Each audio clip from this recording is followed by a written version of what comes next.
দর্শক, দাঁড়িয়ে আছে, টুপি আছে, টুপির উপরে পাগড়িও আছে, কপালে পড়েছে কালো দাগ, তবে তার চেয়েও বড় দাগ তার চরিত্রে। বলছি দাড়ি টুপিওয়ালা মানুষরূপী শয়তান ইরতেজা হাসানের কথা। তার সাদা পোশাকের নিচে থাকা চরিত্রের কালো দাগ উন্মোচন করতেই ক্রাইম এডিশনের আজকের পর্ব। সাথে আছি আমি আব্দুল্লাহ শেখ। মত যার থাকতে পারে, বঙ্গবন্ধুর ব্যাপারে কারোর কোনো দ্বিমত থাকার কোনো আশঙ্কা নেই। জয় বাংলা যখন বলতো আমি পাশে এসে বলতাম, মা জয় বাংলা বললে তো খুব ভালো লাগে। জার্নিং এর প্ল্যানিং করি, আমি তো নিউজ লাগবে, আমার মাল লাগবে। কে সমস্যা করবে কে ইরতেজা? হ্যাঁ করতে পারে, তার বিষয় আছে, ওরা কি ভালো লোক থাকে। খুব মহান ব্যক্তি পাগড়ি ফুগড়ি পইরে আইসায় জমি জমা দখল করতো, মারধর করতো, তারপরে বন্দুক নিয়ে আসতো, ফাঁকা গুলি মারতো। মোটর সাইকেল আপনার মনে হয় একটা মন্ত্রী আইতাছে, আর চুপ্পু সাহেব ওনাকে তবলিগের মুরব্বী হিসেবে সম্মান দিচ্ছে। এই যে ধর্মীয় লেবাজের আড়ালে ইরতেজা যে এতটা একটা ভয়ানক একটা যে রূপ, ধর্মের লেবাস ধরে তারপরে যে তাকে আবার ভিকটিম বানিয়ে তাকে যে ব্ল্যাকমেল করে, এটা আমি ইরতেজাকে দেখে।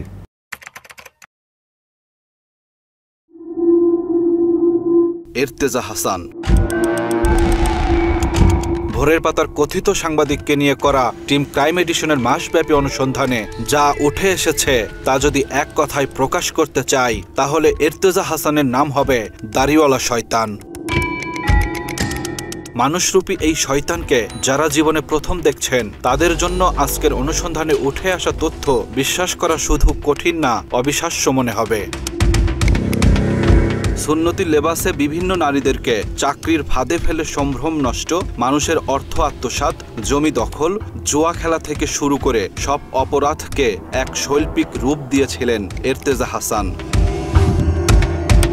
আওয়ামী লীগ সরকারের সুবিধাভোগী রাজনীতিবিদ, বিচারক, আমলা আর ছাত্রলীগ যুবলীগের সন্ত্রাসীদের যোগসাজশে গড়ে তুলেছিলেন এক অন্ধকার জগৎ, যেই অন্ধকারে অনেকের জীবনের আলো নিভে গিয়েছিল। জ্বর হয়েছিল আমার 102 ডিগ্রি জ্বর, লেকশোর হোটেল উঠছিলাম, রাত 2টা বাজে ইরতেজা আমাদের ফোন দিয়ে বলে যে এখন বাসার থেকে যেখানে আছেন যেখান থেকে চলে যান, কোথাও চলে যান, নাহলে কিন্তু ডিবি হারুন এসে উঠাই নিয়ে যাবে। এত প্রেশার দিত যে এই প্রেশারগুলো আমি আগের সময় নিতে পারতাম না। এবং সত্যি বলতে আমি এই ইরতেজার কারণে আমি বহুবার আমি হসপিটালাইজও ছিলাম। কি করে বোঝাই যে তোকে কতটা আপন লাগে। সঙ্গীত শিল্পী শেখ উর্মি আরমান ইভা সারা জীবন যা কামিয়েছেন তার পুরোটা আত্মসাৎ করে হজম করে ফেলেছিলেন ইরতেজা হাসান। বাড়ি গাড়ি সহ ইভা এবং সোহেল আরমানের থেকে 7-8 কোটি নগদ টাকা হাতিয়ে নিয়েছেন ইরতেজা। ডিবি হারুন আপনার উপরে অনেক ক্ষিপ্ত এবং উনি যেটা চাচ্ছে এই অ্যামাউন্টটা আপনার ওনাকে দিতে হবে, 50 লাখ টাকা। ব্যাংকের টাকাগুলো ভেঙে দিচ্ছি, আমার ওয়াইফ আমার সাথে গাড়িতে ঘুমাচ্ছে, ভাই গাড়িতে আমরা খাচ্ছি। প্রয়োজনে যদি আপনার রক্ত বেচে টাকা দিতে হয়, আপনি দরকার পড়লে রক্ত বিক্রি করে টাকা দিবেন। 5.5 কোটি রুপে নিচ্ছে। এর ভিতরে আবার কি করলো, যখন আমাদেরকে তখন বললো যে আপনারা আপাতত বাসায় থাকেন না, বাড়ির বাইরে বাইরে থাকেন, হোটেলে থাকেন বা কোথাও থাকেন, আর আমাদেরকে বিভিন্ন একটার পর একটা ভয় দেখাতে থাকে। প্রথমে এভাবে সে একটা ধর্মের লেবাস ধরে তারপরে যে তাকে আবার ভিকটিম বানিয়ে তাকে যে ব্ল্যাকমেল করে, এটা আমি ইরতেজাকে দেখে। ইরতেজার সবচাইতে যেটা মানে মানুষকে মানে একদম বশ করে ফেলে, সেটা হলো ইরতেজার ধর্মীয় একটা লেবাস, পাগড়ি, টুপি, চোখে সুরমা, পাঞ্জাবি, তারপর ধর্মীয় বিভিন্ন নবী রসুলদের কথা বলে ব্যাখ্যা দেওয়া। তো এই যে ধর্মীয় লেবাজের আড়ালে ইরতেজা যে এতটা একটা ভয়ানক একটা যে রূপ। আর এই পরিকল্পনায় শুরুতেই ইরতেজা কাজে লাগায় আওয়ামী লীগের ক্যাডার বাহিনীকে। 2022 সালের এপ্রিলে তিতুমির কলেজ ছাত্রলীগের তৎকালীন সভাপতি রিপন এবং গুলশানের সাবেক কাউন্সিলর মফিজের বাহিনী দিয়ে ইভা আরমানের বাড়িতে হামলা চালান কাজী ইরতেজা। হঠাৎ করে আমাদের বাসায় ছাত্রলীগের মানে তিতুমির কলেজের প্রেসিডেন্ট রিপন এবং আমাদের গুলশানের যেই কাউন্সিলর ছিল মফিজ, এনারা সবাই মিলে একদম প্রায় 50-60 জন মিলে আমার বাসায় অতর্কিতভাবে একটা হামলা করে, বাসাটা দখলের একটা মানে পায়তারা করে। ডাইরেক্ট আমাকে রিপন বলতেছে তুই বাসা থেকে বের হ। আমি বলছি যে আপনি কে? কয় তুই বাসা থেকে বের হ। তুই বাসায় কেন? যখনই তুই তোকারি করা শুরু করে দিছে, আমি কাউন্সিলর মফিজকে বলতেছি যে দেখেন আপনার সামনে আমাকে এরকম করতেছে, হ্যাঁ তো উনি চুপ করেছে, উনি কিছু বলে না, উনি ওদেরকে আরও সহযোগিতা করতেছে। হামলা চালিয়ে ইভা দম্পতির থেকে কয়েক কোটি টাকা চাঁদা দাবি করে রিপন ও মফিজের বাহিনী। মূলত আওয়ামী লীগের গুন্ডা বাহিনী দিয়ে ইভা এবং তার স্বামীকে হুমকির মাধ্যমে ট্র্যাপে ফেলে কাজী এর্তেজা। একদিকে লোক দিয়ে চাঁদা দাবি করিয়ে অন্যদিকে সমাধানের মাতব্বরিও করে এই মুখোশধারী।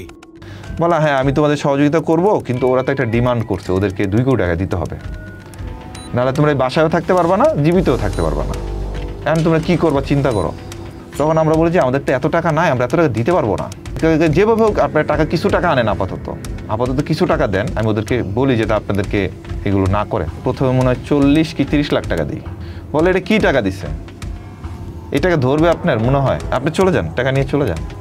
সিআরবি গাড়ি, এফডিআর সঞ্চয়পত্র এগুলো বিক্রি করে 1 কোটি 10 লাখ টাকা দিই। পরে বলে আচ্ছা ঠিক আছে, বাকি টাকা আমি দিয়ে দেবো না, ভাই হিসেবে আপনার এতটুকু উপকার আমি করে দেবো না।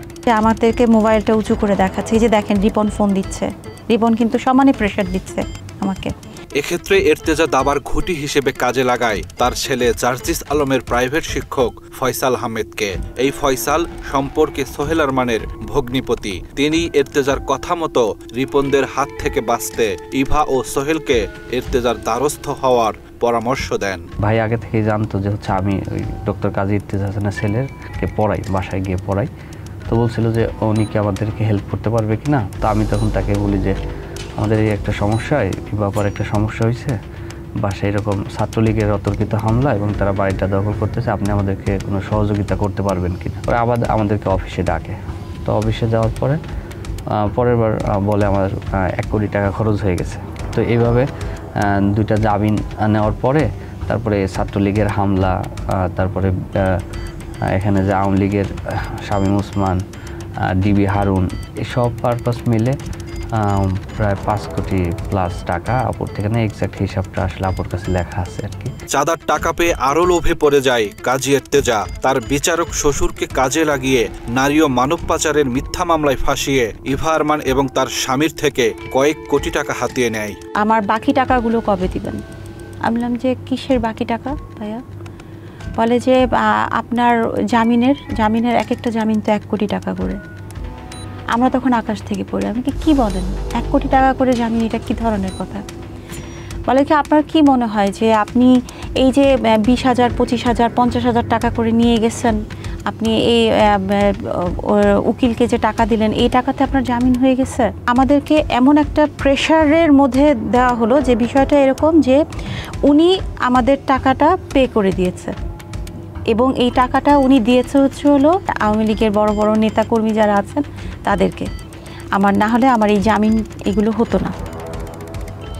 তো এইভাবে এই টাকাগুলো উনি নেয়। আর এসব টাকার বড় একটা অংশ ইভা এবং সোহেল আরমানের থেকে নিয়ে এর্তেজার কাছে পৌঁছিয়ে দিত দাবার ঘুঁটি ফয়সাল। টাকার লোভ দেখিয়ে ঘরের শত্রু বিভীষণের মতোই ফয়সালকে ব্যবহার করেছে এর্তেজা। অনেক সময় টাকা যখন চাইতো, আমি থাকতাম, আরমান ভাই থাকতো, আমরা নিয়ে ওখানে আশিক ভাই আমরা অফিসে গিয়ে দিয়ে আসতাম আর কি।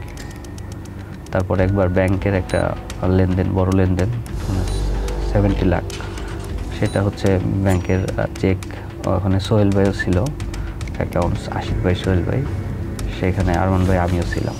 টাকাটা ব্র্যাক ব্যাংক থেকে নিয়ে যায়। আমাদের অনুসন্ধানে আমরা খুঁজে বের করি কাজী এর্তেজার ওই সময়ের ব্যক্তিগত সহকারী আশরাফুল বারী আশিককে।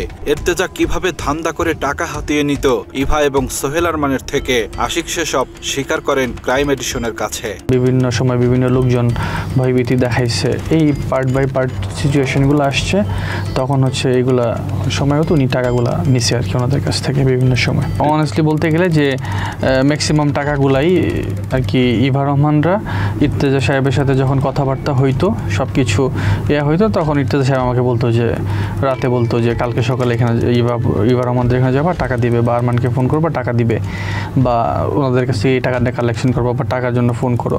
তো দিত, টাকাগুলো আমার হাতে দিত, আমি নিয়ে ওনার কাছে বুঝাই দিতাম, ওনার অ্যাকাউন্টস ছিল সোহেল ভাই, সোহেল রানা, ওনার কাছে বুঝিয়ে দিতাম মাঝে মাঝে ব্যাংকে রাখতাম, মাঝে মাঝে বলতো এটা এখানে খরচ করো, এটা এখানে করে এই পেমেন্টগুলো দাও, সেগুলো দিতাম। অন্যদিকে ওই সময়ের এর্তেজার ব্যক্তিগত গাড়ি চালক রবিউল ইসলামও স্বীকার করেন ধান্দাবাজির কথা। নানা সময়ে তিনিও গাড়িতে ইভা এবং সোহেল আরমানের থেকে টাকা নিয়ে পৌঁছিয়ে দিতেন এর্তেজার কাছে। আর এই মামলার বিষয়ে স্যারের বিভিন্ন সময় টাকা পয়সা দিত, কত টাকা সেটা আমি জানি না। টাকাটা কিভাবে লেনদেন হচ্ছে জানেন? ওটা ক্যাশ, না ক্যাশ, একটা লাকিজে বইটাই না ফুল ক্যাশ দিছে 90 লাখ। ক্রাইম এডিশনের হাতে আসা গোপন কল রেকর্ড থেকেও স্পষ্ট হওয়া যায় ইভা এবং সোহেল আরমানের থেকে এর্তেজার অর্থ আত্মসাতের বিষয়টি। বাকি যে টাকাগুলো দেওয়া হয়েছে এগুলো সব কোর্ট কাছারি বিভিন্ন প্রবলেমে আপনি এই বিষয়ে টাকা দিয়েছেন আমার মনে হয় 2 কোটি টাকা, 1,90,00,000 মতো নাকি 2 কোটি অথবা 2 কোটি। আর ফ্লোরটা ধরো তুমি একটা ট্যাক্স, এটাতে তো আমি পার্পস সাফ করতে পারছি যে একটু কেটে দিলাম, একটু খাও, খেয়ে এখানে ইউজ খরচ হচ্ছে। আর ক্যাশ টাকা না হলে এখানে পুষায় না, যে টাকা 10 টাকা সেটা তোমার এখন 10,000 লাগতেছে। মামলা হামলা করে ইভা দম্পতিকে দুর্বল করার পাশাপাশি তাদের গুলশান 2 নম্বরের 6/B বাড়িতে থাবা দেয় এর্তেজা হাসান। 9 তলা ভবনের 2য় তলা দখলে নিয়ে ভোরের পাতার সাব অফিস খোলেন এই প্রতারক। দখলে রেখে 1 বছরের বেশি সময় কোনো ভাড়া দেয়নি, এমনকি সার্ভিস চার্জও দেয়নি। এই সময়ে আমাদের কাছ থেকে দোতলাটায় উনি কিন্তু অফিস টফিস সাজানোর কাজ উনি অফিসে বানিয়ে উঠেও যাচ্ছে। ফ্ল্যাট বিক্রির একটা চুক্তিপত্র সেখানে উনি আমাকে সাইন করায়, কিন্তু এই ফ্ল্যাট কিনে নেব বাবদ উনি আমাকে 1 টাকাও পরিশোধ করে নাই। এখানে বেনজির, ডিবি হারুন, তারপর শামীম উসমান, এই সমস্ত বড় বড় ব্যক্তিরা আসে, ডিজিএফআইয়ের লোকজন আসে, এনএসআইয়ের লোকজন আসে। আপনি কি মনে করেন যে আজকে যদি আমাকে বহু আগেই যদি আমি যখন আপনাকে প্রথম বলেছি যে আমাকে আপনার ফ্লোরটা আপনি ভাড়া দেন বা আমি ফ্লোরটা কিনতে চাই, তখনই যদি আপনি দিয়ে দিতেন আমার কথা মতো, তাহলে কি আজকে আপনার এই এত মামলা এত কিছু হয়? ওই বাসার নিরাপত্তা প্রহরীর ছেলেকে চিকিৎসায় সহায়তার নামে মৃত্যুর দিকে ঠেলে দেয় এর্তেজা। বিভিন্ন সময়ে অফিসের নাম করে একাধিক মেয়ে নিয়ে এসে ফুর্তি করত ভোরের পাতার সম্পাদক। আমার 2 মাস মতো ঘুরাইছে, আজকে না কাইল না ভরু, এরকমভাবে ঘোরাঘুরি করতে করতে আমার ছেলেটার মানে লাস্টে আমার জানুর উপরে উঠে গেছে, 3টা অপারেশন হয়েছে, ইঞ্জেকশন হয়ে গেছে গা, মানে এতটুকুই আমার ঘোরাঘুরি করাইছে। আমি একদিন পাইছি একজন মহিলা, আমি একদিন পাইছি এখান থেকে রিক্সার থেকে নামছি, লাইনের ভিতরে গেছি। একইভাবে ইভা আরমানের Land Cruiser Prado Dhaka metro ঘ 152678 নম্বরের একটি গাড়িও দখলে নেয় কাজী এর্তেজা। শুধু দখলে সন্তুষ্ট না থেকে ওই গাড়ি রেজাউল হাসান নামের অন্য আরেকজনের কাছে বিক্রিও করে দেয় এই মুখোশধারী। আপনি প্রাডো গাড়িটা দেন, আমি তো ছোট গাড়িতে চলতে পারি না, আমারও তো প্রাডো গাড়ি, আমারও তো দেখলেন না, আমি তো ছোট গাড়ির কথা হলে তো আপনাকে বলতাম না। তা আপনার প্রাডোটা দেন, আমার কিছুদিন ব্যবহার করেন, তা আমার ওয়াইফ না করে এখানে। তারপর আমরা বাসায় যেয়ে চিন্তা করলাম, আমি আর ওয়াইফে বললাম গাড়িটা না দিলে কিন্তু ওরা, আমি বুঝে ফেলছি যে ছাত্রলীগরা আবার একটা উনি বলবো যে তোমরা যা ইচ্ছা তাই করো। তো এইটা বুঝে আমি বলছি ঠিক আছে, গাড়িটা ব্যবহার করার জন্য নিচ্ছে, দিলাম গাড়িটা ব্যবহার করার জন্য, নিয়ে গেল। তবে প্রশ্ন হলো ইভার মালিকানাধীন গাড়ি তার অনুমতি ছাড়া অন্যজনের কাছে কিভাবে বিক্রি করলো এর্তেজা? এখানেই জাল জালিয়াতির আশ্রয় নেন তিনি। প্রথমেই জালিয়াতি করে কাজী এর্তেজা গাড়িটি নিজের নামে করে নেয়। বিআরটি এর নথিপত্র যাচাই করে আমরা দেখতে পাই ফর্ম টিও, ফর্ম টিটিও, বিক্রির রসিদ কিংবা হলফনামা কোথাও ইভা আরমানের স্বাক্ষর নেই। এমনকি মালিকানা পরিবর্তন করতে কখনোই বিআরটিএতে যাননি ইভা, অথচ মালিকানা পরিবর্তনের সময় গাড়ির মালিকের উপস্থিত থাকার নিয়ম রয়েছে। আমরা 5ই আগস্টের পরে জানতে পারি যে আমাদের গাড়িটা মানে বিক্রি করে দিয়েছে আমাদেরকে না জানিয়ে। এবং ওখানে তো আমি তো গাড়ির ওখানে তো মানে বিআরটিতে তো আমি যাইনি। সেখানে আমার একটা প্রাডো ল্যান্ড ক্রুজার গাড়িটা কিভাবে এর্তেজার নামে শিফট হলো, কিভাবে এর্তেজা আরেকজনকে বিক্রি করে দিল, মানে সেখানে একবারও আমার উপস্থিতি তারা প্রয়োজন মনে করলো না। এমনকি বিআরটিএ থেকে আমাকে একটা ফোন কল করলো না, আমাদের একটা ইনফর্ম করলো না, মানে কিছুই না। মানে রাতারাতি সব কিছু হয়ে গেল। মূলত ক্ষমতার অপব্যবহার করে ঢাকা মিরপুর বিআরটি এর তৎকালীন কিছু অসাধু কর্মকর্তার যোগসাজশে এই জালিয়াতি করে এর্তেজা। তবে এসব জালিয়াতি নিয়ে অনেক চেষ্টা করেও আমরা কোনো বক্তব্য পাইনি বিআরটিএ কর্তৃপক্ষের। সঠিক তথ্য না দিয়ে একজন আরেকজনের দিকে ঠেলাঠেলি করেছে তারা। এই কাজী এর্তেজা মালিকানা বদলের সময় ছিল কিনা এখানে বা আপনারা তো কর্তৃপক্ষ থেকে তো কিভাবে জানাবেন আপনারা জানেন এটা যদি এখন খোলা থাকতো তাহলে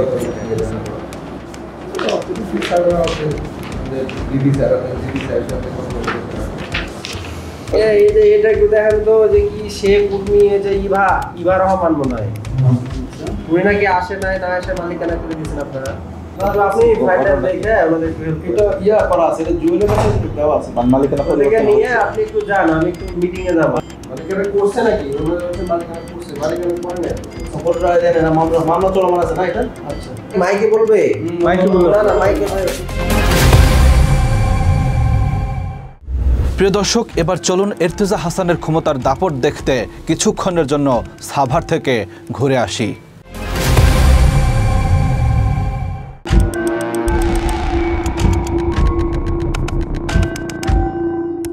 বাংলাদেশে আবাসন ব্যবসার নামে যারা প্রতারণা করেন তাদের সুনির্দিষ্ট একটি কৌশল আছে। কোনো একটি এলাকায় কিছু জমি কিনে আশেপাশের জমির মালিকদের জায়গা দখল করে নেয়া কিংবা নামে মাত্র দামে বিক্রি করে দিতে বাধ্য করা হয়। কিন্তু এর্তেজা হাসান আবাসিক ব্যবসার অভিনব এক প্রতারণার আশ্রয় নিয়েছিলেন। সাভারের জিঞ্জিরা মৌজার RS 186 ও 87 দাগের 24 বিঘা জমি জোর খাটিয়ে দখল করে নেন এর্তেজা। এক কাঠা জমি না কিনেও দখল করে নেয়া সেই জমিতে শুরু করেন আবাসন ব্যবসা। বিনা পুঁজিতে শুরু করা সেই আবাসন প্রকল্পের আশেপাশের মানুষজনের জমি দখল করে বাড়াতে থাকে প্রকল্পের আয়তন। দখলকৃত সেই জমি প্লট বানিয়ে এক এক প্লট বিক্রি করেছেন একাধিক ব্যক্তির কাছে। জোর দখল করে মনে করেন পুরাটাই দখল করছিল, দখল করে কিছু প্লট এখান থেকে বিক্রি করছে, কিছু লোকজন আসছে, এখনও তো মাঝে মধ্যে লোকজন আসে, শুক্রবার হইলে আসে, এর্তেজা প্লট দেখায় তাদের কাছ থেকে টাকা পয়সা নিছে। রাস্তার মধ্যে পর্যন্ত আমার গাড়ি ঘোড়া যাবো, এখানে গোপালগঞ্জের সমস্ত লোক 2-4-5 রাউন্ড গুলি পড়তে গোপালগঞ্জের লোক এই এলাকা আমার, ওরা এই এলাকা আমার। ভোরের পাতার একটা মানে ডক্টর এর্তেজা এলাকার ওয়ারিশ করে মানে উনি একটা এই জায়গার ভিতরে ওনার সাইনবোর্ড করে মানে দখল করে রাখছিল দীর্ঘদিন। বলতো যে আমি এই জমিটা পাওয়ারে নিয়ে আসছি, এখন আমার জমি এই বলে উনি সাইনবোর্ড অনেক লাগাইছিল, কেয়ারটেকার রাখছিল, দখল হয়েছিল, প্লটও করছিল। দখলে রাখার পাশাপাশি ওই এলাকাকে বানিয়ে ফেলেন অপরাধের অভয়ারণ্য। এখানে আপনার 3-4টা মেয়ে আইনে রাখতো, এনে গড় করছাল কিন্তু এর্তেজা কিন্তু ইয়াং বয়সের 2-3টা মেয়ে আইনে রাখছিল এখানে। হেরাই মেয়ে 7-8 জন করে সবসময় থাকতেন, একটা বড় সাপড়ান নাগালা চাল। এর্তেজা প্লটের ব্যবসার নাম দেন রূপান্তর ডিজাইন এবং ডেভেলপমেন্ট লিমিটেড। তার 2 ভাই কাজী হেদায়েত হোসেন রাজ এবং কাজী এহসান কাদেরকেও ওই ব্যবসায় নামান এর্তেজা। তো আমি যখন ওখানে বুকিং দেই, আমি দেওয়ার পরে আপনার 2 বছর 2.5 বছর কন্টিনিউ করার পরে আমি জানতে পারি যে ওনার প্রজেক্টে ঝামেলা আছে, উনি প্লট বুঝাই দিতে পারবে না। আমি ওখানে যখন দেখতে যাই, ওই এলাকার মানুষ আমার বলে যে আপনারা জমি কিনছেন, এই জমির মালিক তো উনি না, উনি তো জোর দখল করে এখানে আপনার এগুলা আপনি বিক্রি করতেছে। চুক্তি অনুযায়ী আমার 3 মাসের 90 দিনের ভিতরে উনি আমার টাকা ফেরত দেবে, কিন্তু দুঃখের বিষয় আজকে প্রায় 11 বছর হয়েছে উনি আমাকে কোনো টাকা পয়সা দেয় নাই। আমি 11 বছর ধরেই ওনার পিছে ঘুরতেছি। প্লট নিব না, আমি আমার টাকাগুলো ফেরত দেন, কিন্তু উনি একটা টাকাও ফেরত দেয় না। অফিসে গেলে অফিসে শুধু তারিখ দেয়, বারবার ডেট দিতে এই পর্যন্ত মনে হয় 500 বার উপরে তাকে ডেট দিছে। 5 আগস্টের পর এর্তেজা গা ঢাকা দিলেও প্রতারক 3 ভাইকে আসামি করে মামলা করেন মোহাম্মদ জসিম নামের এই ব্যক্তি। তার করা CR 43/26/2024 নম্বর মামলায় গ্রেপ্তারি পরোয়ানাও জারি হয়েছে তাদের বিরুদ্ধে। আমি মামলা করছি ওর নামে আজকে প্রায় 1-1.5 বছর হয়ে গেছে। অ্যারেস্ট ওয়ারেন্ট পাইছে প্রায় বিগত 4 মাস হয়ে গেছে মেবি, কিন্তু এখনও পর্যন্ত পুলিশ ওরা গ্রেপ্তার করতেছে না। এখানে তারা 3 জন আসামি। হ্যাঁ, আমি মানি যদি সে পলাতক থাকে, তার বাইরে ব্যবসা বাণিজ্য চালাচ্ছে, বাসায় আছে, কিন্তু তাদের কেন ধরতেছে না? সাভারের প্রজেক্টের জায়গা মূলত অনেক আগেই উমেদ আলী এবং হোসেন আলী নামের স্থানীয় 2 বাসিন্দার থেকে কিনে নিয়েছিল ইস্টার্ন হাউজিং লিমিটেড। জমি আমরা মূলত আরএস মালিকের কাছ থেকে, উমেদ আলী হোসেনের কাছ থেকে আমরা জমি কিনছি সাবকবলা দলিল মূলে। কেনার পর আমরা ওই জমিতে প্রজেক্ট করছি। বিক্রি করার দীর্ঘ সময়ের পরে এসে 2011-র দিকে হয়তো মেবি ওনারা ওই প্রবলেমটা তুলে ধরছে যে উনি তো ওনার এক ভাই জমি বিক্রি করে নাই, আমরা এটা পাওয়ার নিছি, পাওয়ার মূলে আমরা ওনার কাছ থেকে দলিল করে নিছি, এইভাবে আমরা জমির মালিক। পরে কাজী এরতেজা হাসান ছাবেদ আলী নামের একজনকে উমেদ আলী বানিয়ে ভুয়া টিপসইয়ের মাধ্যমে জাল পাওয়ার নিয়ে দখল করে এই জায়গা। আমরা কিন্তু এরতেজারের পাওয়ার দিই কোনো কিছু। এরতেজারের সাথে আমার ঝগড়া হয়েছে খুব। এরতেজারা আমাদেরও ভয় দেখাইছে যে বাউন্ডারি করছিল এরতেজার, এই করছে। পরে আমি নিষেধ করছি দিকে আমার পয়সা তার কিন্তু ধরে নেব পুলিশ দিয়ে। এরকম দিলে আবার যদি সমস্যা হয় আপনারা কই থাকতেন? আমরা আপনার সাথে পাশে থাকবো। না না না, এটা হয় না। এরা আর লোক আসছিল, এরা এই কথা কে সমস্যা করবে কি এরতেজা? হ্যাঁ করতে পারে, তার বিষয় আছে। ওরা কি ভালো লোক না? ক্রাইম এডিশন টিম এলাকায় গিয়েছে।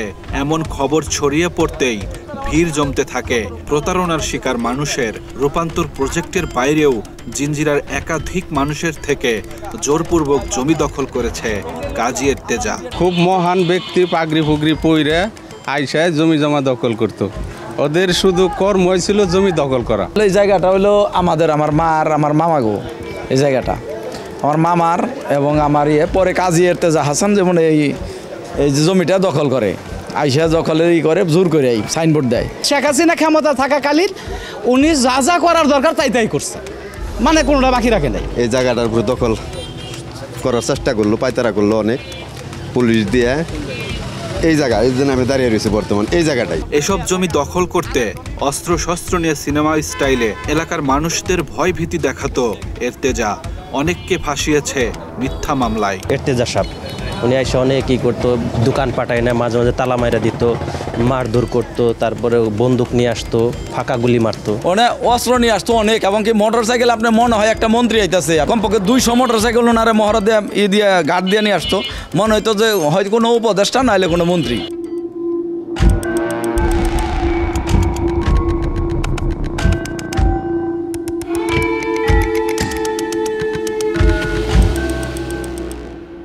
অন্যদিকে ঢাকার পাশে মাওয়াতেও একই কায়দায় মানুষের জমি দখল করেছে ভোরের পাতার সম্পাদক।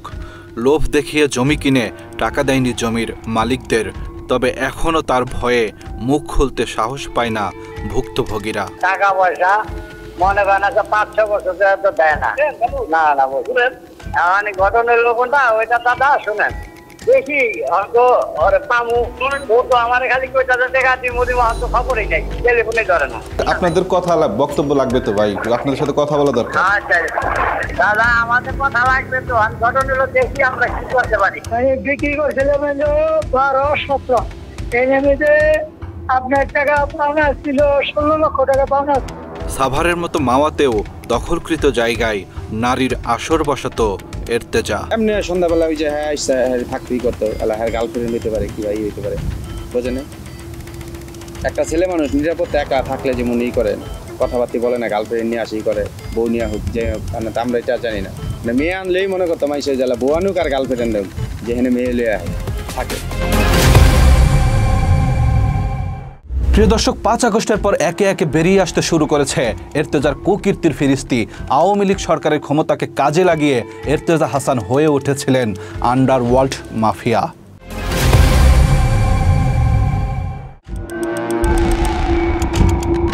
এরতেজার ক্ষমতার চেরাগ আলাদিনের চেরাগকেও হার মানিয়েছিল। দিনকে রাত আর রাতকে দিন বানানো ছিল এরতেজার এক তুরির ব্যাপার। এরতেজার হাত থেকে রক্ষা পায়নি ক্ষুদ্র ব্যবসায়ীরাও। রাজধানীর কারওয়ান বাজারের এক ফল ব্যবসায়ীর থেকে ফল কিনে সেই টাকা পরিশোধ করেনি কাজী এরতেজা। টোটাল বিল 2.5 লাখ আর প্রায় 7 লাখ টাকার মতো। আজ দিচ্ছি কাল দিচ্ছি, আজ দিচ্ছি কাল দিচ্ছি, মানে এটার ভোগান্তি শেষ নেই। জুতো শেষ, কালি শেষ, কথা শেষ। অফিসে যদি ঘুমাইতাম, বসে থাকতাম, ঢুকতে দিত না। মানুষ এত সিডার, এত নিচে নেমে যায়, এটা আসলে আমি আগে জানতাম না। এমনকি দানের নামে কোরআন শরীফের টাকা আত্মসাৎ করতেও বাধেনি এরতেজার। আমি কাজী এরতেজা সাহেবের কাছে ওনার নির্বাচন, যে ব্যবসায়ী সমিতি যেটা নির্বাচন হয়, ওই নির্বাচন উপলক্ষে বড় একটা অ্যামাউন্টের কোরআন শরীফের গিফট প্যাকেজ, যেটাকে বলে গিফট প্যাকেজ, ওনাকে দিয়েছিলাম। বড় একটা অ্যামাউন্ট পেতাম। উনি আমাকে লাস্ট যেই অ্যামাউন্টটা ছিল 3 লক্ষ টাকা, অনেক কষ্ট করে ওনার থেকে আমি 3 লক্ষ টাকার মধ্যে আমি 2 লক্ষ একটা সামথিং একটা অ্যামাউন্ট নিয়েছি।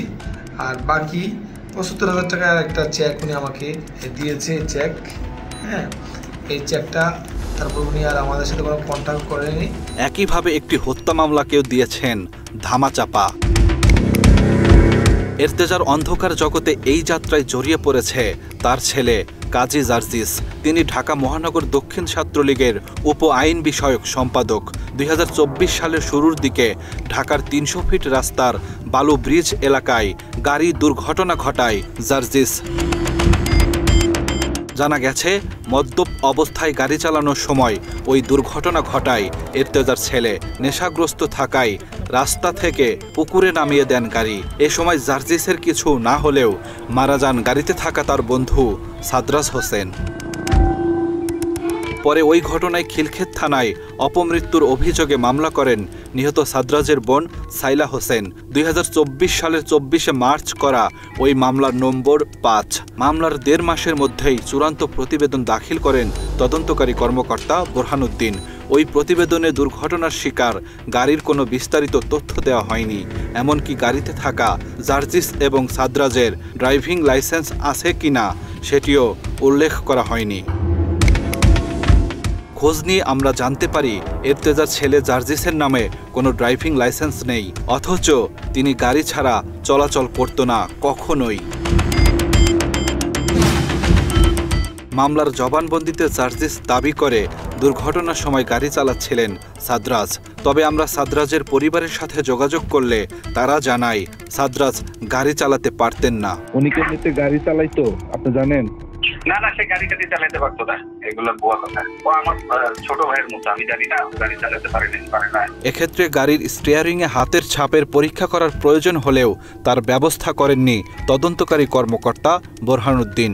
এমনকি সাদরাজের ড্রাইভিং লাইসেন্স যাচাই করা হয়েছে কিনা সেই প্রশ্নেরও কোনো সদুত্তর দেননি তিনি। আপনি কি এমনিতে হাতের আঙ্গুলের ছাপ, মানে ছাপটা কি আপনি দেখছিলেন মিলায় যে গাড়িটা কে স্টিয়ারিং এ কে ছিল? গাড়িটা পানির নিচে ছিল, মেলানোর সুযোগ ছিল না। ড্রাইভিং লাইসেন্স ছিল কিনা ওনার যে মারা গেছে? আমি এই ব্যাপারে আর কোনো কিছু না বলি দাদা, কিছু মনে করি না, যেহেতু আন্ডার ট্রায়াল কোর্টে আছে, কোর্টের বিষয়। দুর্ঘটনার শিকার হওয়া গাড়িটির নম্বর ঢাকা মেট্রো ঘ 113202। আমাদের অনুসন্ধানে বেরিয়ে আসে ওই গাড়িটির মালিকানা রয়েছে ভ্যানিক বাংলাদেশ লিমিটেডের নামে। এমনকি ফিটনেসবিহীন ওই গাড়ির সব ধরনের মেয়াদ শেষ হয়েছে 2015 সালে। কোনো ভ্যাট ট্যাক্সও দেননি গাড়ির। উনি আমার কাছে লোন নিয়েছিল, লোনে উনি গাড়িটা পরিশোধ করার পর, পেমেন্ট করার পর ওনার নামে এখন পর্যন্ত সে ট্রান্সফার করে নাই। আমাদের ইন্ডিয়াকে লোন ক্লোজিং ডকুমেন্টগুলো তাদেরকে প্রোভাইড করে দেওয়া হয়েছে, বাট উনি হয়তো নামটা ট্রান্সফার করে না। ওই গাড়িটি মেরামতের জন্য বর্তমানে রাখা হয়েছে মহাখালীর একটি গ্যারেজে। দুর্ঘটনার পর এখানেই পড়ে আছে গাড়িটি। এই গাড়িটা হইল রবিউল নামের একজন, মানে উনি হয়তো গাড়ির মালিক, হোয়াটএভার আমরা জানি না। রবিউল সাহেব উনি দিয়ে গেছে গাড়িটার একটু অ্যাক্সিডেন্টাল অপশন ছিল, মানে রেকারে করে নিয়ে আসছিল, অ্যাক্সিডেন্ট ছিল। মানে রবিউল সাহেবের যে বক্তব্য, উনি বলছে যে গাড়ির কাগজপত্র অ্যাক্সিডেন্টের সময় হারায় গেছে, কাগজপত্র পাইনি। প্রিয় দর্শক, অসম্ভবকে সম্ভব করে দেয়া এর্তেজার মূল শক্তি ছিল আওয়ামী লীগ। যে কারণে আওয়ামী লীগকে খুশি করতে এর্তেজা তার পত্রিকায় বিএনপি, জামায়াত, এমনকি খালেদা জিয়াকে নিয়ে পর্যন্ত কুরুচিপূর্ণ সংবাদ ছেপেছেন। মত যার যার থাকতে পারে, বঙ্গবন্ধুর ব্যাপারে কারোর কোনো দ্বিমত থাকার কোনো আশঙ্কা নেই, এখানে কোনো দ্বিমত থাকতে পারবে না। প্রতারণার পথ সহজ করতে শেখ মুজিবকে নিয়ে এভাবেই তেলবাজি করেছেন কথিত সাংবাদিক কাজী এর্তেজা। একটি পত্রিকার সম্পাদক হওয়া সত্ত্বেও সাতক্ষীরা জেলা আওয়ামী লীগের সহসভাপতির পদ আছে এর্তেজার। প্রায় নিয়মিতই সফর সঙ্গী হতেন স্বৈরাচার শেখ হাসিনার। বাগেরহাটে বিভিন্ন পথসভায় নৌকার পক্ষে সক্রিয় থাকতেন মাঠে। জয় বাংলা যখন বলতো আমি পাশে এসে বলতাম, মা জয় বাংলা বললে তো খুব ভালো লাগে। জয়নীতি শেখ হাসিনা হয়তো মনে করেছে যেন আমার রাজনীতি আসার দরকার। গত 16 বছর আপনারা জানেন ভোরের পাতা এবং পিপলস টাইমস মিডিয়া দিয়ে গভর্নমেন্টকে কিভাবে প্রমোট করেছে। গত 15 বছরে হাসিনার এজেন্ডা বাস্তবায়ন করতে সক্রিয় ছিলেন এর্তেজা। হাসিনাকে তৈলমর্দন করে বিভিন্ন সময়ে এর্তেজার লেখাই তার প্রমাণ। স্বৈরাচার এক শাসককে নিজের লেখায় উন্নয়নের মডেল হিসেবে তুলে ধরেন কাজী এর্তেজা। লেবাস ধরে ধর্ম ব্যবসা আর ধান্দাবাজি করাই ছিল এর্তেজার আসল কাজ। তাবলিগ জামায়াতের নামে ধর্মীয় দাঙ্গা বাঁধাতে প্রথম আলো আর শেখ হাসিনার পক্ষে মাঠে সক্রিয় ছিল এর্তেজা। একইভাবে ছিলেন ভারতীয় চর। এগুলো সৈয়দ ওয়াসিফ সাহেবের লোক, তো উনি তো ব্যবহার করছে, ওনাকে ওইভাবে শেল্টার দিছে, এই বিভাজনের এইগুলো করাইছে। তবলিগের নাম বিকৃতি করে বিগত দিনে যত প্রকার যত আপনারই মানুষকে হয়রানি করছে, মানুষের টাকা পয়সা এরকম আত্মসাৎ করছে, মানুষের জায়গা জমি এরকম আত্মসাৎ করছে। রাষ্ট্রপতি মোহাম্মদ শাহাবুদ্দিনের কাছের লোক হিসেবে আলাদা ক্ষমতা দেখাতেন কাজী এর্তেজা। নিজেকে সাতপন্থী দাবি করে বিভাজন তৈরি করত মুসলিমদের মধ্যে। সে এখানে লেবাসের শুরুতে মানে একটা দেখাতো যে রাষ্ট্রপতি আমার আত্মীয়, অমুক আমার আত্মীয়। বিগত দিনে এইগুলো করে করে করে করে সে এই তবলিগকে বিক্রি করে আমাদের জানা মতে অনেক লোক আছে এখানে আসে চোখের পানি ফেলছে, লম্বা সময় কাঁদছে, তাদের টাকা নেছে। সে রাষ্ট্রপতি চুপ্পু সাহেবের সাথে সে কানেক্টেড ছিল দিল্লিতে থাকা ওরসপায়, ওনাকে দিয়ে বড় বড় মামলা তবলিগ করেছে। আর চুপ্পু সাহেব ওনাকে তবলিগের মুরব্বী হিসাবে সম্মান করছে। চুপ্পু সাহেব কোষে তা দিয়ে দেন, কথাটা এইভাবে। মোহাম্মদ শাহাবুদ্দিনের সাথে কাজী এর্তেজার সুসম্পর্ক লক্ষ্য করা যায় আরেকটি শুভেচ্ছা বার্তায়। সমসাময়িক ভাবনা নামে এর্তেজার লেখা একটি গ্রন্থের শুভেচ্ছা বার্তায় তাকে প্রশংসায় ভাসান সে সময়ের দুদক কর্মকর্তা শাহাবুদ্দিন চুপ্পু। পরবর্তীতে সেই চুপ্পুর কুটচালেই মুসলিমদের মধ্যে হানাহানির পথ তৈরি করে কাজী এর্তেজা। জুলাই পরবর্তী বাংলাদেশে বিশ্ব ইজতেমাকে কেন্দ্র করে দেশে অস্থিতিশীলতা তৈরির মূল কারিগর ছিল এই লেবাসধারী। 2024 সালের ডিসেম্বরে বিশ্ব ইজতেমা মাঠে সাতপন্থীদের হামলায় নিহত হন এক মুসলিম। ওই ঘটনার হুকুমদাতা হিসেবে এর্তেজাকে 4 নম্বর আসামি করে টঙ্গী পশ্চিম থানায় একটি হত্যা মামলা করেন SM আলম হোসেন নামের এক ব্যক্তি। আওয়ামী লীগের পতনের পর বর্তমানে নিজেকে তারেক রহমানের কাছের লোক হিসেবে পরিচয় দেন এর্তেজা। অথচ একটা সময়ে তারেক রহমান, জিয়াউর রহমান, খালেদা জিয়া সহ বিএনপিকে নিয়ে হরহামেশাই ভিত্তিহীন সংবাদ প্রচার করেছে এর্তেজার ভোরের পাতা।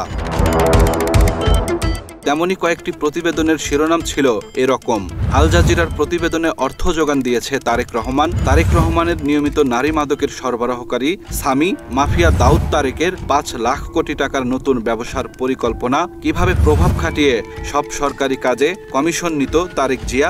এছাড়া গ্রেনেড হামলায় তারেক রহমানকে দায়ী করে ভোরের পাতা ছাপে 21 আগস্টের প্রধান ষড়যন্ত্রকারী হিসেবে তারেক রহমানের মৃত্যুদণ্ড শাস্তি প্রাপ্য।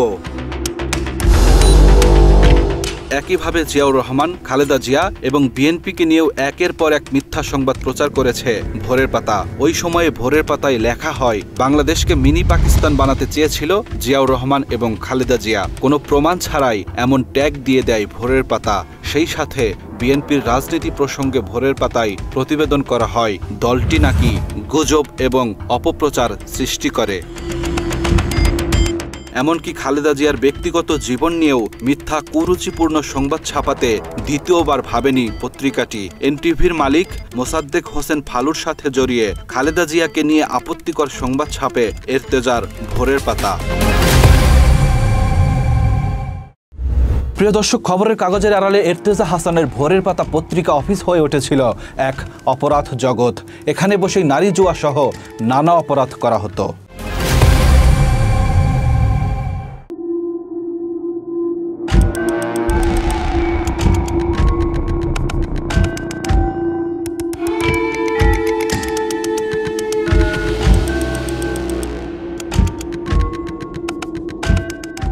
ভিডিওটি ভোরের পাতার অফিসে এর্তেজার গোপন কামরায় ধারণ করা।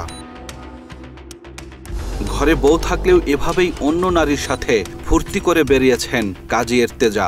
আর তার এসব কাজের আস্তানা ছিল ভোরের পাতার কারওয়ান বাজারের অফিস। একাধিক নারীর সাথে এখানেই অবৈধ সম্পর্কের চূড়ান্ত পর্যায়ে পৌঁছাতেন এর্তেজা। কিছু কিছু ইন্টিমেসি ছিল, আমি যত দূর আর কি দেখছি। প্রেমের সম্পর্ক, ভালো লাগার সম্পর্ক এরকম ছিল। অনেক সময় অনেক মেয়েরা অফিসে আসতো, স্যারের রুমে ঢুকতো দেখতাম, তারপর দরজা লাগাই দিত, তারপর ভিতরেই তারা কথা বলতো না কি করতো, তারা কি তার গার্লফ্রেন্ড না তার কোনো ব্যবসায়ী কোনো ক্লায়েন্ট, এটা তো আমি জানি না। অনেক সময় মনে করে বলতো যে ও ফার্মেসিতে যায় ফোন ধরাই দিতে, পরে আমরা ফোন ধরে দিলে ফার্মেসি হলে প্যাকেটের ভিতরে দিত, আমরা খুলে দেখতাম যে এটা বাইকের ওষুধের মানুষের শরীর খান পরে বাইকের কি এটা তো জানতাম না, পরে শুনছি আর কি ওষুধের। বিভিন্ন নারীর সাথে অনৈতিক সম্পর্কের পাশাপাশি এখানে বসেই বেশিরভাগ সময় বেটিং সাইটে জুয়া খেলতেন এর্তেজা। আমাদের হাতে আসা উদ্ধারকৃত এর্তেজার একটি ব্যক্তিগত ডায়েরি থেকেও প্রমাণ মেলে জুয়া খেলার। জুয়ায় তার পার্টনার ছিল ভোরের পাতার ডিরেক্টর অ্যাডমিন ও দূর সম্পর্কের আত্মীয় মারুফুল আলম রোমান। একইভাবে এই অফিসে বসেই চাঁদাবাজি করতেন এর্তেজা। তোমার ভাতিজা বলতেছে আপু তুমি এই ভোরের পাতা করতে করতে তো বড় হয়ে যাচ্ছ, তোমাদের প্ল্যানিং কি, আর্নিং এর প্ল্যানিং কই? আমি তো নিউজ লাগবে, আমার মাল লাগবে, যদি মুভ করতে পারতাম তো আমি এক জায়গায় বসে আমি 1 কোটি টাকা নিয়ে আসতাম। এগুলো সব বুঝি আমরা, 21 বছর মিডিয়া চালাইছি। তাই তো ভোরের পাতায় সাংবাদিকদের নিয়োগ দিয়ে উল্টো বাধ্য করতেন চাঁদাবাজি করতে। ধরেন না আপনার সাপোজ ধরেন আমার দেশ নিউজ করলো একজনের বিরুদ্ধে যে উনি দুর্নীতিগ্রস্ত, তো ওই নিউজটারে বলতো, ওই নিউজটার লিঙ্ক পাঠাইতো সে, এটারে নিউজটা ডিজিটালে করো, ছবি দিয়ে করো। তা আমরা অনেক সময় করতাম, যেটা এথিক্সের বাইরে ওটা তো আর আমরা করতে পারবো না। তার আলাদা একটা টিম ছিল ক্রাইমের, তাদেরকে পাঠাও, ওরে বলো টাকা দিতে, এটাই হচ্ছে তার প্রসেস। আমরা যেতে রাজি হই নাই বিধায় আমাদেরকে আসলে এইভাবে টাকা না দিয়ে উনি বের করে দিয়েছে। চাঁদাবাজির প্রতিবাদ করলে রাকিবুলের বেতন আটকে দেয় কাজী এর্তেজা। 3 মাসে আমি প্রায় 65,000 টাকা পাবো। সে আমাদেরকে বেতন না দিয়ে বিনা নোটিশে আমাদেরকে অফিস থেকে বের করে দিল এবং আমার সাথে একসাথে 10 জনকে আমাদের বের করে দিল। সে আজ পর্যন্ত আমাদের ছাড়পত্রও দেয়নি, বেতনটাও ক্লিয়ার করেনি। সে বিভিন্ন সময় বিভিন্ন কথা বলে। সে তারেক রহমানের খুব কাছের লোক। একবার বলে আমি তারেক রহমানের পরেই আমার অবস্থান বিএনপিতে।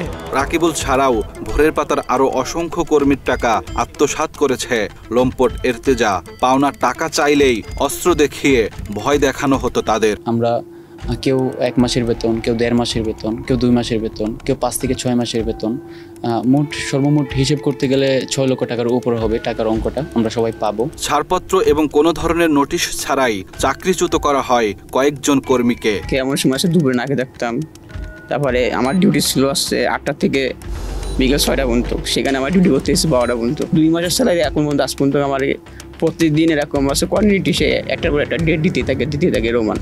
বৃষ্টি দাজেল নামের এই নারী সংবাদকর্মীকেও বেতন বঞ্চিত করেছে কাজী এর্তেজা। আমরা যখন টাকা চাইতে যাই তখন আমাদেরকে বলে যে টাকা দিতে পারবো না, অফিস বন্ধ, আর বিনা নোটিশে আমাদেরকে চাকরিচ্যুত করে। এর্তেজার টাকা হাতিয়ে নেওয়ার প্রমাণ পাওয়া যায় ভোরের পাতার অ্যাকাউন্টেন্ট সোহেল রানার বক্তব্য থেকেও। উনি মাঝে মাঝে স্বীকার করে ওই যে গাড়ি অ্যাক্সিডেন্ট হয়েছিল ওনার ছেলে, এই মাটিতে দাঁড়ায় বলতেছে, উনি নিজেই বলতেছিল যে হচ্ছে ইবা আপা গাড়িটা দেখতো, মাঝে মাঝে কান্না করতো, তোমরা আসে একদিন বলছিলা। তা আমার মনে হয় উনার ইয়াটা লাগছে, ওনার কাছে বিভিন্ন সময় চাকা টান টুন ছিল, বিভিন্ন ভাবে চাপ দিয়ে কিছু টাকা মানে নিয়ে আসা হয়েছে, এটা আসলে একটা ইয়া হয়ে গেছে। যাই হোক ওনার ইহাবে কম বেশ করে কিছু করে আমি একটা প্লাস মাইনাস করে ইয়া করে দেবো, এই কথা বলতো ভাই। এমনকি এর্তেজার অমানবিক আচরণ নিয়ে প্রশ্ন তোলেন তারই জুয়া খেলার পার্টনার রোমান। আমি আর শহীদ ভাই টাকার জন্য বারবার মেসেজ দিচ্ছি স্যারকে, স্যার খুব অসুবিধার ভিতরে আছে স্যার, আমাদের স্যালারিটা যদি আজকে দিতেন খুব উপকার হতো। মেসেজ সিন না করে 1,65,000 টাকার পাঞ্জাবি গুলা কিনতো ভাই। আমি সাথে ভাই জানেন, আমার চোখ দিয়ে আমার মানে পানি বের হইতে আমার যে ইস রে, আমরা 2টা মানুষ টাকার জন্য এরকম করতেছি, আর আজকে টাকাটা যদি আমি আমার বাসায় পাঠাইতে না পারি আর সোহেল ভাই ভাড়া দিতে না পারে, কি পরিমাণ সম্মানহানি হবে। উনি ভাই 1,65,000 টাকা দিয়ে উনি ভাই পাঞ্জাবি কিনতো জানেন। কাজী এর্তেজার সাথে কথা বলতে আমরা যোগাযোগ করি ভোরের পাতার কারওয়ান বাজারের অফিসে। এ সময় অফিস সহকারী একজন আমাদের জানান 24-এর 5 আগস্ট পর থেকেই আর এখানে আসেননি এর্তেজা। আমি এখানে পিওন হিসেবে আছি। কতদিন ধরে আছেন? আমি আছি অল্প, গত বছর ধরে। আপনাদের যিনি সম্পাদক উনি অফিসে আসে না, স্যার তো অফিসে আসেন। এরতেজা পলাতক থাকলেও এখনও তার সন্ত্রাসী বাহিনীর নিয়ন্ত্রণেই চলছে পত্রিকাটি। ক্রাইম এডিশনের পক্ষ থেকে তার অফিসে বক্তব্য চাইতে গেলে মামুন নামে তার এক ক্যাডার উত্তেজিত হয়ে আপত্তিকর আচরণ শুরু করেন। কাজী ইর্তেজার কাছে আসছিলাম, উনি আছে? ফোকাস ভালোভাবে গেছে? কোনটা ফোকাস কি ভালোভাবে আসছে? কোনটা ক্যামেরা টাইপয়েড লাগবে? আপনার টাইপয়েড দিবেন? তুমি আসি না ভিউফাইন্ডারটা অফ করেন। আপনারা সাংবাদিক না সাংঘাতিক কোনটা আপনারা? আপনার কি মনে হয়? থাকার মতো গদে মিডিয়াটার একদম পুরো মানে নষ্ট করে আপনাদের কথা বলতে আমি ঠিক না। চুপ নাই হতে পারেন, আমরা কেন আসি এটা তো জানবেন না, আমরা জানার দরকার নেই। পরবর্তীতে অবশ্য ক্রাইম এডিশন টিমকে নানাভাবে ম্যানেজের চেষ্টা করে মামুন। প্রতিনিধি পাঠিয়ে ইর্তেজার পক্ষ থেকে আমাদেরকে দেন ঘুষের অফার। বলছিলাম যে কালকে তো কথা হলো, আর ওইটা বিষয়ে আমি বলছিলাম যে একটু মানে যদি কুইট করতে পারেন তো ভাই আমাকে তো রিকোয়েস্ট করতে আমার আমি ভাই আপনি ঠিক আছে আপনার কথা বলতেছি এটা সব আপনার রেকর্ড ঠিক আছে? অবশ্যই আমি হলো মিডিয়া, এটা যদি করে একটা আসতে পারি সেটা আপনার রাজি হইলে আমি এটা করে দিতে পারবো, ঠিক আছে ভাই? আর আপনি ইউটিউব কুইট করতে চান আমি তো বলছি আপনার আমার সাথে যে কোনো বিষয় আপনার চাও আমাকে বসতে পারেন, ঠিক আছে? এটা আমি ডিল করে দিব। অভিযোগ রয়েছে ইর্তেজা না থাকলেও এখনো একইভাবে চাঁদাবাজি করে যাচ্ছে ভোরের পাতা। এমনকি তারা যে ভবনে অফিস নিয়ে আছে ওই ফ্লোরের ভাড়াও দেয় না। এর আগে 2,76,00,000 টাকা বকেয়া ভাড়া চেয়ে ফ্লোর খালি করে দেওয়ার জন্য ইর্তেজাকে নোটিশও দেয় নর্দান কর্তৃপক্ষ। ভাড়া দেয়নি, অফিসও খালি করেনি, উল্টো ভোরের পাতায় এখনো রয়েছে কাজী ইর্তেজার নানা অপরাধের সাক্ষী। প্রিয় দর্শক, এত সব অপকর্মের পরেও ইর্তেজা হাসান এখনও ধরাছোঁয়ার বাইরে। তার নামে জুলাই হত্যা মামলা থেকে শুরু করে প্রতারণা, চাঁদাবাজি, দখলবাজির একাধিক মামলা রয়েছে। এসব মামলা থাকার পরও তাকে গ্রেপ্তার না করায় আইন শৃঙ্খলা বাহিনীর ভূমিকা নিয়ে প্রশ্ন উঠেছে।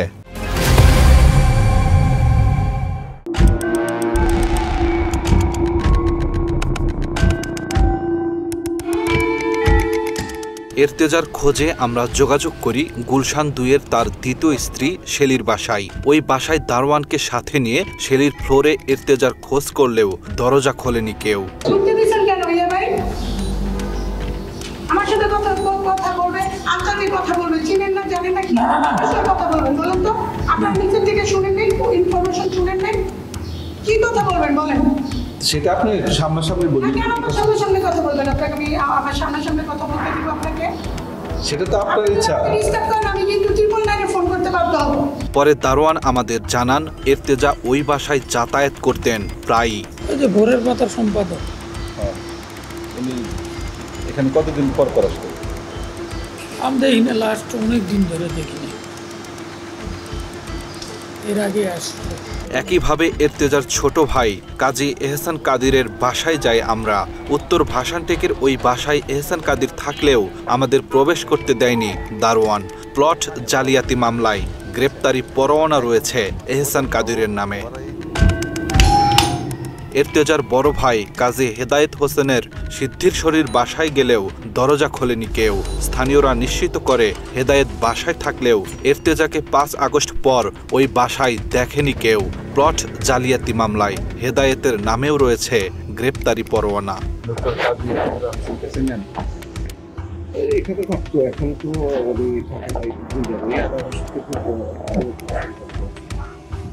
চিনি না, এটা ঠিকঠাক চিনি। যখন থাকতো মাঝে মধ্যে দেখা পর্যন্ত রাতে আসেই না। তো সরকার পতনের ওই আগ মুহূর্তেই যখন হইচই শুরু হয়েছে তখন থেকেই দেখা যায়।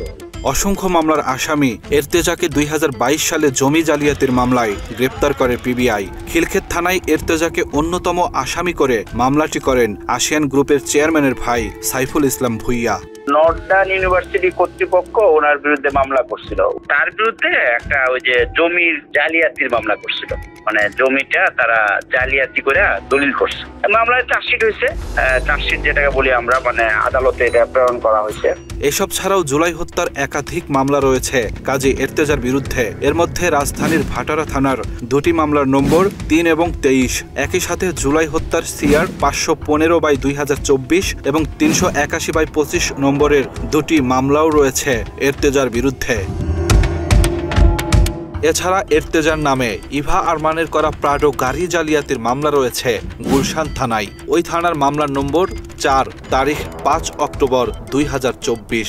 গাড়ি এবং বাড়ি ভাড়ার টাকা আত্মসাতের অভিযোগে কাজী এর্তেজাকে 1 নম্বর আসামি করে মামলাটি করেন ইভা। বর্তমানে মামলাটি তদন্তাধীন রয়েছে। মামলাটি গুলশান থানায় রুজু হওয়ার পর আমি তদন্ত শুরু করি। বর্তমানে মামলাটি তদন্তাধীন আছে। মামলাটি তদন্ত শেষে বিজ্ঞ আদালতে পুলিশ রিপোর্ট দাখিল করা হবে। এটা একটা প্রতারণা মামলা বাদী অভিযোগ করেছে। প্রতারণা একটা ফ্ল্যাট আর একটা হলো ওই যে গাড়ি। গুলশান থানায় এর্তেজাকে 4 নম্বর আসামি করে আরও একটি মামলা করেছেন ইভা আরমান। 5,67,00,000 টাকা আত্মসাৎ, অস্ত্রের মুখে জিম্মি এবং ভয়ভীতি প্রদর্শনের অভিযোগে এই মামলা করেন তিনি। আদালতে মামলাটির তদন্ত প্রতিবেদন জমা দিয়েছে পুলিশ। এই মামলায় গ্রেপ্তারি পরোয়ানাও জারি হয়েছে এর্তেজার নামে। ইভা উনি বাদী হয়ে প্রথম 29 আগস্ট 2024 সালে একটি মামলা করে, যে মামলায় ডাক্তার কাজী এর্তেজা সহ যাদেরকে আসামি করে, এই মামলাটি আমাদের তদন্তকারী অফিসার তদন্ত শেষ করে বিজ্ঞ আদালতে অভিযোগপত্র দাখিল করে। গত 25শে মার্চ আমাদের এই থানা থেকে তাদের বিরুদ্ধে ন্যায় বিচারের নিমিত্তে বিজ্ঞ আদালতে তাদের বিরুদ্ধে অভিযোগপত্র দাখিল করে এবং ওই অভিযোগের সত্যতা পেয়ে আর কি। অন্যদিকে মুন্সি ট্রাভেলস এবং ট্যুরস এজেন্সির মালিক শাহিনুর রহমান নামের এক ব্যবসায়ীর থেকে বিমানের টিকিট কিনে সেই টাকাও দেয়নি এর্তেজা। পরে 1.5 লাখ টাকা ক্ষতিপূরণের মামলা করে ওই ব্যবসায়ী। তার করা সিআর মামলার নম্বর 2778/2024। পরে কিছু টাকা দিলেও আরো কয়েক দফা টিকিট নিয়ে সেই টাকাও পরিশোধ করেনি কাজী এর্তেজা। আমার কেস ফাইল করার জন্য আমাকে একটা ডিল করে আমাকে একটা চেক দিয়েছিল, আমার একটা চেক দিয়েছিল। পরে যে চেকের ভিতরে আমি টাকাটা দিয়ে পরে দেয় দিবে করে চেকের মেয়াদটা শেষ হয়ে মামলা করছিলাম। এরকম দুইবার হয়েছে ওনার সাথে। আমাদের একটু সম্পর্কে একটা আত্মীয় হয়, সেই সুবাদে দিয়েছিলাম, কিন্তু পরবর্তীতে আত্মীয়তা নাই এখন আর। 5 আগস্ট পর বিভিন্ন সময়ে এর্তেজার খোঁজে এবং বিচারের দাবিতে বিক্ষোভ করেছে ভুক্তভোগীরা। তবে খোঁজ না মিললেও এখনো অনলাইন থেকে তার বিরুদ্ধে হওয়া বিভিন্ন ভিডিও সরাতে নানা জনকে চাপ প্রয়োগ করে এর্তেজা। উনি আমাকে বলে সে বিশ্ব ইজতেমার একটি পক্ষের ভালো নেতা, তাকে উদ্দেশ্য প্রণোদিতভাবে তার ভিডিওগুলো অনলাইনে ভাইরাল করে দেওয়া হয়। এই মর্মে এই ভিডিওগুলো রিমুভ করার জন্য আমার সাথে কথা বলে এবং উদ্দেশ্য প্রণোদিতভাবে ইসলামিক মূল্যবোধকে কাজে লাগিয়ে আমাকে মিসগাইড করে সে এই ধরনের অনেকগুলো কাজ করতে সে সক্ষম হয়। পালিয়ে বেড়ালেও 5 আগস্ট পর বাড্ডার একটি কারের শোরুম থেকে নিজের বুকিং দেওয়ার টাকা ফেরত নিয়েছে মানুষরূপী শয়তান এর্তেজা। যেহেতু টাকা ফেরত নিতে স্বাক্ষরের প্রয়োজন আছে, তাই প্রাথমিকভাবে ধরে নেওয়া যায় এখনো দেশেই রয়েছেন তিনি। মানে আপনার সাথে আমার কোনো লেনদেন নেই। ওকে, আনুমানিক কত মাস আগে? শুরুর দিকে বিপদে পড়ছে তখন নিয়ে নিচ্ছে টাকা। 5 আগস্ট গত 5 আগস্ট পরে টাকা কে নিছে? ওই নেই না অন্য পক্ষে কে নিছে? মানে এইগুলো আমরা ডিসকাস করবো না, টেনিসে কেন এটা ওনার পার্সোনাল ম্যাটার। এত সব মামলা থাকার পরও এর্তেজাকে কেন গ্রেপ্তার করা হচ্ছে না সেই বিষয়টিও পরিষ্কার হয় একটি ফোন রেকর্ডে। ওই রেকর্ড থেকে জানা যায় চুপ্পুই সব ম্যানেজ করছেন এর্তেজার। শুধু সকালে গিয়ে বলবা এখন তো রাষ্ট্রপতির হাতেই সব, আপনারা এত টেনশন করলে ওকে।